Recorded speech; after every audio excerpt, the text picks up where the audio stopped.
ਜੈ ਗੁਰੂ ਜੀ। ਗੁਰੂ ਜੀ ਦੇ ਨਾਲ 1985 ਜੁੜੇ ਸੀਗੇ। ਅਸੀਂ ਸਰਦਾਰ ਫੈਮਿਲੀ ਨੂੰ ਬਿਲੋਂਗ ਕਰਨੇ ਆ। ਮੇਰੇ ਮਦਰ ਲੋ ਗੁਰਦੁਆਰੇ ਜਾਂਦੇ ਸੀ ਤਾਂ ਉਹਨਾਂ ਨੇ ਆ ਕੇ ਦੱਸਿਆ ਸ਼ਹਿਰ ਵਿੱਚ ਨਾ ਇੱਕ ਸਵਾਮੀ ਜੀ ਆਏ ਹੋਏ ਆ ਜਿਹੜੇ ਕਿ ਅੰਮ੍ਰਿਤ ਦਿੰਦੇ ਆ ਔਰ ਉਹਦੇ ਨਾਲ ਬਿਮਾਰੀਆਂ ਦੂਰ ਹੁੰਦੀਆਂ ਲੋਕਾਂ ਦੀਆਂ। ਗੁਰਦੁਆਰੇ ਦੀ ਸਾਰੀ ਸੰਗਤ ਜਦੋਂ ਗੁਰਦੁਆਰੇ ਦੇ ਭੋਗ ਪੈਂਦਾ ਸੀ ਸਵੇਰੇ ਔਰ ਸਭ ਜਨੀਆਂ ਮੱਥਾ ਟੇਕਣ ਗੁਰੂ ਜੀ ਕੋਲ ਆਉਂਦੇ ਸੀ। ਇਸੇ ਤਰ੍ਹਾਂ ਕਾਫੀ ਦਿਨਾਂ ਤੋਂ ਜਾ ਰਹੇ ਸੀ ਤੇ ਫਿਰ ਸਾਨੂੰ ਦੱਸਿਆ ਸੀ ਕਿ ਚਲੋ ਚੱਲਾਂਗੇ। ਉਦੋਂ ਗੁਰੂ ਜੀ ਸਵੇਰੇ ਹੀ ਮਿਲਦੇ ਹੁੰਦੇ ਸੀ 10 ਵਜੇ ਤੱਕ, 10 10:30 ਤੱਕ, ਤੇ ਕਿਸੇ ਦੀ ਕੋਠੀ ਵਿੱਚ ਰਹਿੰਦੇ ਸੀਗੇ। ਬੇਟਾ ਵੀ ਛੋਟਾ ਸੀ ਤੇ ਮੈਨੂੰ ਸਕੂਲ ਛੋੜਨ ਆਉਂਦੀ ਸੀ ਤੇ ਗੁਰੂ ਜੀ ਮੱਥਾ ਟੇਕਣ ਚਲੇ ਜਾਂਦੇ ਸੀ ਨਾਲ ਹੀ। ਕਹਿੰਦੇ ਬੱਚਿਆਂ ਦੇ ਸਕੂਲ ਦੇ ਟੀਚਰਸ ਵੀ ਆ ਕੇ ਪਹਿਲੇ ਮੱਥਾ ਟੇਕ ਕੇ ਫਿਰ ਸਕੂਲ ਜਾਂਦੇ ਸੀ ਔਰ ਫਿਰ ਬਸ ਸੇਵਾ से ਮੰਗਦੇ ਸੀ। ਚਲੋ ਸੇਵਾ ਹੁੰਦੀ ਸੀ ਤੇ ਗੁਰੂ ਜੀ ਸੇ ਅੰਮ੍ਰਿਤ ਦਿੰਦੇ ਸੀ और गिलास तो बस या पानी के गिलास पे आते।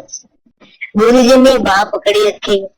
गुरु जी की बात नहीं पकड़ सकते, महापुरुषों की बाह महापुरुष की पकड़ सकते, महापुरुष नहीं तो सीधा छोड़ के चले जाते। इसलिए जो गुरु जी के दर्शन होते थे तो गुरु जी सिरे पैंट और शर्ट पाते सी और नाल बड़े चमकते हुए शूज पाने और त्याग मिलते सी होने इन्होंने चले जाने 10 10:30 चोला वगैरह इन्होंने सी पाते सवेरे सवेरे। ज्यादातर फिर कैंप जाते सी कैंप से। उस बाद गुरु जी ने थोड़ा टाइम बढ़ाना शुरू किया। संगत ज्यादा दोपहर का जाती सी ते फिर शब्द कीर्तन हुंदा सी तो कैसे चलदियां सी सारियां तो उसनू अच्छा लगदा सी जाके शब्द सुनना और ਅਸੀਂ ਫਿਰ कैसेट्स घर भी लेके आंदे सा ताकि घर भी सुनिया करिए। इस तरह करते गुरु ने प्यार अपने नाल पांदे गए, ਅਸੀਂ चलते गए। फिर एक बार गुरु जी कहते नहीं संगत जी गुरुद्वारे आते सी कि तुसी मैनू आरती सुनाओ। गगन में ताल रब चंद दीपक बने तारका मंडल जनक मोती। ਇਹ ਵਾਲੀ ਆਰਤੀ ਮੈਂ ਸੁਣਨਾ ਚਾਹੁੰਦਾ। ਸਾਡੇ ਗਰੁੱਪ ਬਣਿਆ ਹੋਇਆ ਸੀ, ਅਸੀਂ ਆਪਣੇ ਹਰ ਸਾਲ ਸਹਿਜ ਪਾਠ ਕਰਦੇ ਸੀ ਔਰ ਲਾਸਟ ਡੇ ਜਦੋਂ ਭੋਗ ਪਾਣਾ ਹੁੰਦਾ ਸੀ ਤੇ ਉਦੋਂ ਵੱਡਾ ਪ੍ਰੋਗਰਾਮ ਬਣਾਉਂਦੇ ਸੀ। ਸਭ ਜਣੇ ਮਿਲ ਕੇ ਚਲੋ ਲੰਗਰ ਵਾਰਾ ਵੀ ਹੁੰਦਾ ਸੀ ਤੇ ਉਦੋਂ ਗੁਰੂ ਜੀ ਨੇ ਕਿਹਾ ਵੀ ਤੁਸੀਂ ਆਣਾ ਉਹ ਦਿਨ ਭੋਗ ਤੇ ਆਣਾ ਤੇ ਅਸੀਂ ਤੁਹਾਨੂੰ ਆਰਤੀ ਵੀ ਸੁਣਾਵਾਂਗੇ। ਤੇ ਮੇਰੇ ਅੰਕਲ ਦੀ ਡਿਊਟੀ ਲੱਗੀ ਸੀਗੀ ਤੇ ਗੁਰੂ ਜੀ ਨੂੰ ਲੈ ਕੇ ਆਉਣਗੇ और गुरु जी ने फिर जो लेके आए और गुरु जी बिल्कुल जिस तरह आप जिस आंधे ने हैदराबाद आए ने गुरु ग्रंथ साहब जब महाराज जी ने मत्था टेकिया सिर अपना कवर करना और नाल ही गुरु बैठ के जमीन टूटी ना जिथे प्रकाश होया हुंदा गुरु ग्रंथ साहब आए था ते नाल ही दूसरा गुरु महाराज बैठ गए और फिर उन्होंने आरती सुनी और शब्द सूरा पूरा लंगर वगैरह का फिर तो मतलब वापिस गए सी।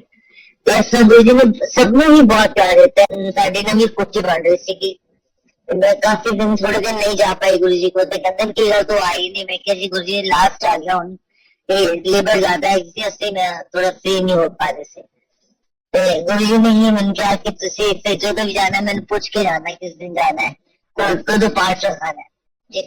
ठीक है गुरु साहब। गुरु साहब जी ने जो क्या उधर पाठ रखाया और पाठ दिखाया है। गुरु जी मत्था टेकन आए लेकिन मैनू पता नहीं लगा मैं दूसरे घर गई अपने पुराने घर के कोई काम सीधे तो उधर ही गए सी। दूसरे दिन गुरु जी को गए मत्था टेकन ते कहंदे मैं कल आया था ते तू मिली नहीं। मैं उमराव सिंह दी न्यू नाल आया था। उमराव सिंह जो सिंह ओ एमपी गए सी ते मैं क्या किथे हो किथे सी गुरु जी समझ नहीं गई भी कौन उमराव सिंह दी उन्होंने ते उन्होंने वो साडे किस तरह हस गए ने बड़े भोले गए सोच के भी मैं चुप रही मैं क्या चल रही। मैंने बाद में अगले दिन उन्होंने नोट मिले उन्होंने दसे कि मैं आई हूँ। फिर मैं हाथ से क्या मैं तो सोचा गुरु जी नहीं पता गल्ला का कहते हाँ फिर संगत सारे कहने हाँ मैंने कुछ समझ ही नहीं कि मैं तो भोला ही इस तरह मजाक गुरु जी नाल कोई समझ नहीं सी भी नहीं समझ नहीं सी कि इतने बड़े महापुरुषों नाल किस तरह गल करनी है कोई पता कुछ नहीं सीगा। गुरु जी ने कहना कि छुट्टियां कितने जा रहे हो।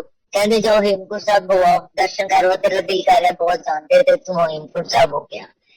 फिर गुरु जी ने भेजा हेमकुंट साहब बड़े खुले दर्शन होते हुए सारी मतलब जो रात बारिश बहुत होती थी सवेरे सानू खुले दर्शन होंगे सी असि क्योंकि चढ़ाई करनी होंदी सी और बहुत ही बहुत आनंद आया थे।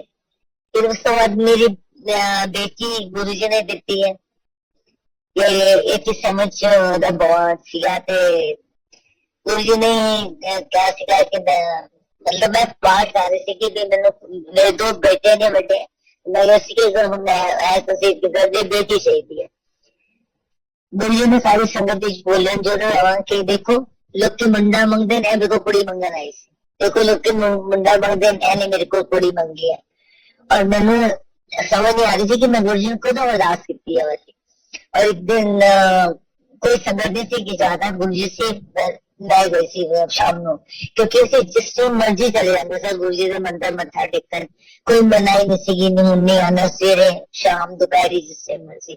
ਤੇ ਸ਼ਾਮ ਦੇ ਟਾਈਮ ਤੇ ਮੈਂ ਗੁਰੂ ਜੀ ਨਾਲ ਗਿਆ, ਗੁਰੂ ਜੀ ਨੂੰ ਇੱਕ ਗੱਲ ਪੁੱਛਣਾ ਚਾਹੁੰਦੀ ਹਾਂ, ਮੈਂ ਸੱਚੀ ਸੱਚੀ ਦੱਸਣਾ ਇਸ ਤਰ੍ਹਾਂ ਹੀ ਜਿਸ ਤਰ੍ਹਾਂ ਵੀ ਆਪਸ ਬੈਠੇ ਆ, ਸੱਚੀ ਸੱਚੀ ਦੱਸਣਾ ਕਿ ਤੁਸੀਂ ਚੇਂਜ ਕੀਤਾ ਮੁੰਡੇ ਦਾ ਕੁੜੀ ਕੀਤੀ ਹੈ? ਕਹਿੰਦੇ ਹਾਂ ਕੀਤਾ। ਮੈਂ ਮੱਥਾ ਟੇਕਿਆ ਬਸ ਇਸ ਤਰ੍ਹਾਂ ਸੀ। और इसको मैंने एक चीज दसना चाहती थी, जो गुरु जी घर आए ने लेके आया संगत का सहज पाठ जो भोग आया थे। और जो गुरु जी बैठे ना गुरु ग्रंथ समाज के ताबियां के नाल ही बिल्कुल, उस टाइम गुरु जी ने गुरु गोबिंद सिंह महाराज के दर्शन कराए गए, लेकिन सन करा के दिते उन्हें इन्नी समझ भी नहीं आती उस टाइम, इन्नी उम्र नहीं सी कि बहुत कुछ ज्ञानी दानी भी नहीं सी। अपने अंकल ਨਾਲ ਗੱਲ ਕੀਤੀ, ਉਹਨਾਂ ਨੇ ਵੀ ਕੁਛ ਨਹੀਂ ਕਿਹਾ ਕਿ ਮੈਂ ਆਪਣੇ ਮਦਰ ਨਾਲ ਵੀ ਗੱਲ ਕੀਤੀ, ਉਹ ਵੀ ਚੁੱਪ ਹੋ ਗਿਆ। ਕਹਿੰਦੀ ਚਲੋ ਬੜੀ ਅੱਛੀ ਗੱਲ ਹੈ। ਉਹ ਗੱਲ ਬੀਤ ਗਈ। 7-8 साल बाद ना गुरु जी मैंने पूछ रहे कि ऐसी छुट्टियां कितने जा रहे हो? दिल्ली जा रही है। मैं क्या जी गुरु जी दिल्ली जा रहे हैं। अब वो से हजूर साहब जान का प्रोग्राम बनाया, मेरे ब्रदर वगैरह दिल्ली रहते, सिस्टर भी मम्मी भी सारे ने हजूर साहब का प्रोग्राम बनाया सी जान का। उस टाइम गुरु जी ने मैंने कहा कि हाली कि तेन लोड़ है हजूर साहब जान की? और बड़े हंस के गल किया और कहते किधर होर घूम के आओ और किधर जितने मर्जी घूमा। असि थोड़ा जहा चुपे कर गए क्योंकि काफी टाइम तो सीता रिजर्व करवा रहे थे, लेकिन साड़ी वेटिंग हुई नहीं, लास्ट मोमेंट तक की वेटिंग खत्म नहीं हुई और फिर साडा हजूर साहब जाना कैंसिल हो गया। उस टाइम मैंने समझ आया कि गुरु साहब ने मैंने क्यों कहा, और वो गल सच से की मैनू गुरु गोबिंद सिंह महाराज दे दर्शन होए हुए। ताई गुरु जी ने मैनू उदों कहा कि हाले तैन लोड़ है उत्थे जाण दी, इस तरह इशारा दिता मैनू ते और तां मेरे दिमाग समझाया सी। इस तरह गुरु जी समझाते सी प्यार करना। फिर असीं ओहदा नाम की गए माउंट आबू बाई रोड, उत्थे असीं ब्रह्म कुमारियां दे आश्रम होके आए और उधम नगर बहुत ज्यादा गुरु जी ने घुमाया कि अजमेर वगैरह सब घूम के आए। मैं बाजार गई हुई सी, गुरु जी पिछों घर आ गए, बच्चे दोनों बेटे घर सीगे। कहते मम्मी कितने है? कहते गुरु जी पता नहीं बुला रही गल, कहते आप उस दुकान पे गई है और तो बुला के लिया। और फिर बेटा बुलाना आया तो मैं घर आके आए थे, चलो गुरु जी ने क्या चल तू स्पंजी बना देख, मैं तेन लग लिया। मैं क्या हाँ जी गुरु से बैठे से नाल कर्नल हीरा सिंह सीगे, दोनों में मिस्टर मिसेज दोनों। कहने गुरु जी एक बेनती है कि कभी जिंदगी में इम्तिहान ना लेना, क्योंकि अन्ना से सुनिया सी संतां दे इम्तिहान महापुरुषां दे बड़े मुश्किल होंदे ने।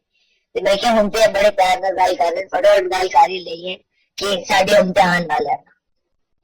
कहंदे हाँ मैं बिल्कुल नहीं रहा, तुसीं मेरे सारे जिन्ने इम्तिहान लवो। कहंदे कोई भी तुसीं जेहड़ी भी संगत कोई भी जाने बाहर जदों आंदी है अंदर पहली बारी पुछदी होंदियां नहीं इन्हां च कुछ हैगा भी है, कोई करने वाले हैगे ने। बाहर गेट ते तकरीबन लोग पुछ लैंदे सी। उस तो बाद जदों पहली बारी दिल्ली गुरु जी गए ने ग्रेटर कैश, उदों सानूं बड़ा अजीब लगा। असीं कभी सोच ही नहीं सकदे सी कि गुरु जी दिल्ली चले जाणगे और इत्थे कोई भी नहीं होगा साडे कोल। कभी महसूस नहीं होया कि इन्ने वड्डे महापुरखां दे कोल असीं बैठे। वो तां हुण संगत ने दसिया, संगत जान के बाद मुझे पता लगा कि गुरु की सीगे, वो भी संभाली पूरी समझ नहीं है। महाशिव से किसी भी संभाली कोई समझ नहीं है। चलो उदास बैठे हो चले गए ने देखी थे एग्जाम खत्म पहले कहता थे जिस दिन पेपर लास्ट पेपर वाले दिन ही मेरी टिकट करा दो मैं दिल्ली चली जाती। कहते ठीक है जाओ। दिल्ली आया थे ना, आके सीधे गुरु जी के मंदिर ही गए, मैं अपने मदर को नहीं गए। पहले मैं कैसे मैं सीधा मंदिर ही जाऊंगे, गुरुकुल जाऊंगे फिर जावांगे बाकी।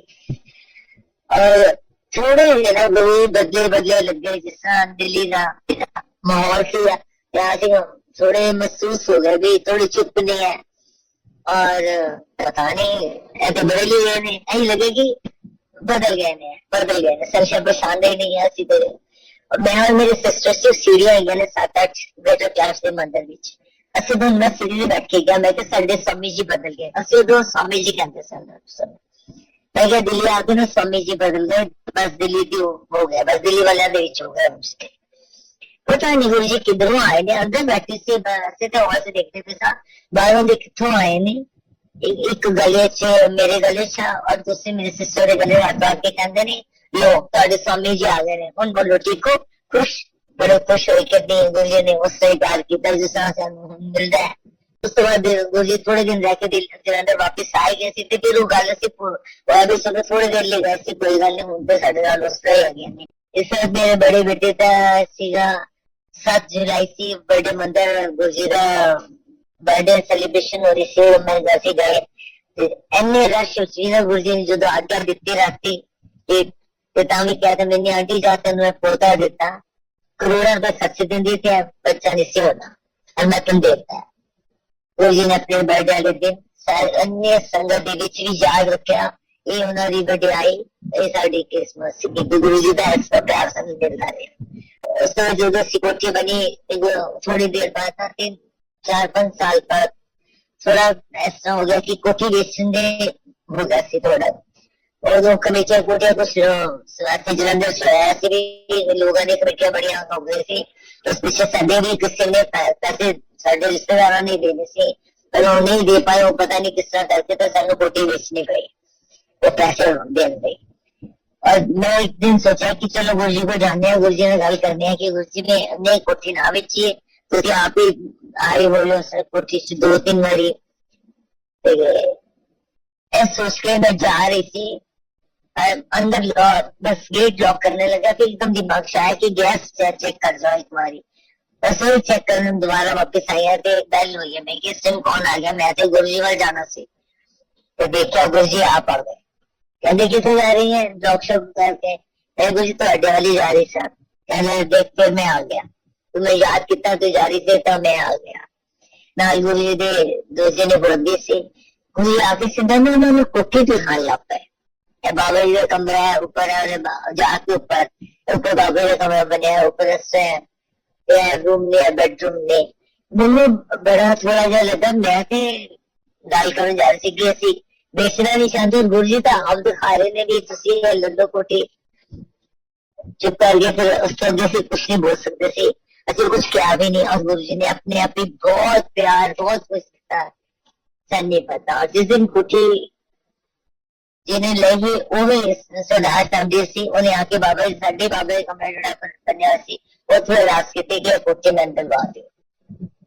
और फिर जो लास्ट एग्रीमेंट होना सी, साडा रजिस्ट्री होनी सी, गुरु साहब खुद आए कोठी विच और कोल बैठ के गुरु साहब ने करवाया, और उदो घर विच कोई समान भी नहीं सी, तो कहंदे बैठ में कोई कपड़ा कुपड़ा हमें बैला जो कोई शीश पड़ी सी, मिट्टी पड़ी सी, गुरु जी ने उत्थे बैठ के अपने हाथ नाले सब कुछ करवा के क्या बिना कहे गुरु को सब कुछ देना सी, ते की मंगना हुंदा सी समझ नहीं आ रही।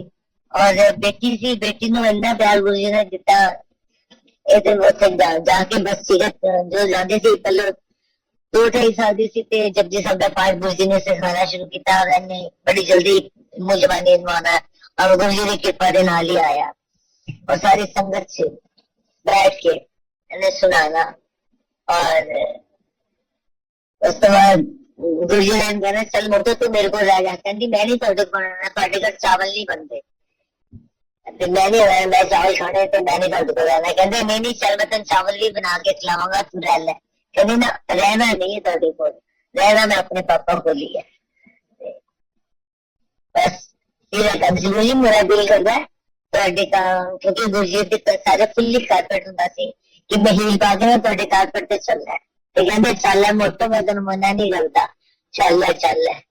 एक दिन सवेरे मैं गुरुद्वारे मत्था टेके ते गुरु जी दे मंदिर चले गए, उस टाइम सलाम होंगे सी सेवा उन्होंने साइज चुका दी थी। मैं फिर थोड़ी देर बाद 7 बजे मैं पहुंचे सवेरे।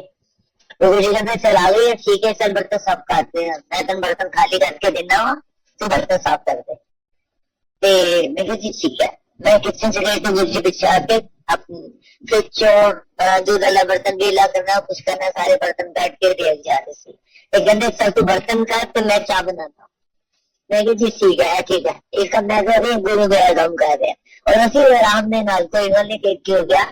गुरु जी ने चाय बना के पिलाई है। दोस्तों साढ़े किस्मत साड़ी देखो सन हुण समझ आई है कि असी की कुछ लिया गुरु।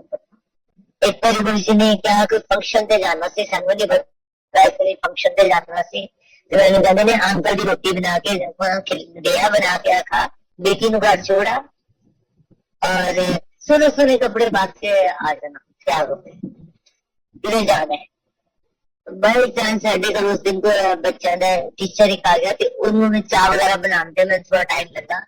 तो बना के मैं फिर जब आए थे गुरु जी जा चुके थे, मंदिर गए थे, शगन करते शगन अंकल कहते कि गुरु जी साडी वेट कर दी गए। बड़ा मन दुखिया भी असी गुरु को वेट कराई है और सानू पता नहीं जाना कितने केड़े फंक्शन ते जाना, सानू कुछ नहीं पता। इन्ना पता सी किसी प्रोफेसर के बेटे की रिसेप्शन जरूरत है और अंदर भाई दिखा कि संगत थोड़ी जी संगत लगी, सब सारी संगत अगे देखा।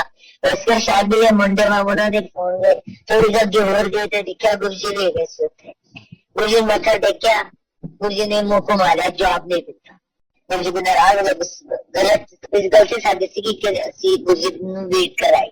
बाकी संगत सी उन्होंने जाओ 2 पैर लगा के आओ और खाना वाना खा के आओ और असी खड़े हैं थे।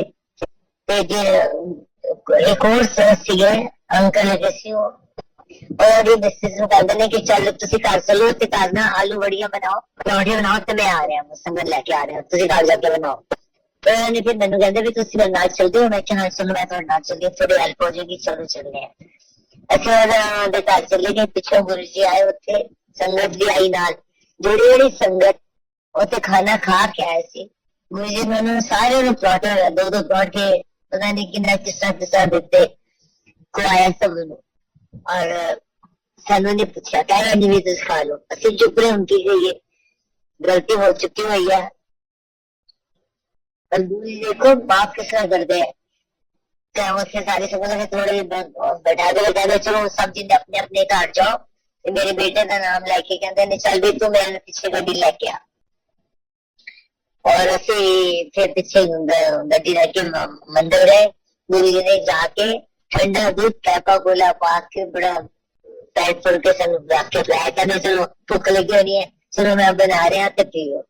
फिर वो सानू गुरु साहब ने अपने हाथों का बनाया हुआ दूध भी दिता, प्रसाद दिता, जो मर्जी समझ की कुछ किनिया बरकता सी सब जानी जानो संगत बहुत जानी जान है, सानू नहीं समझ आया।